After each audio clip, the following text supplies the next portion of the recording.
আল্লাহ মুটকির মাছ মুটকি এনে ঘুরতাছে কি আতে বুঝতে পারলাম না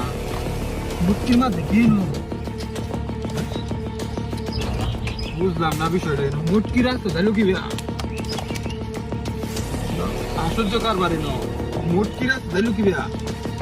বুঝতেছি না তো বিষয়টা মুটকির মাছ কে কেউ আসে না কে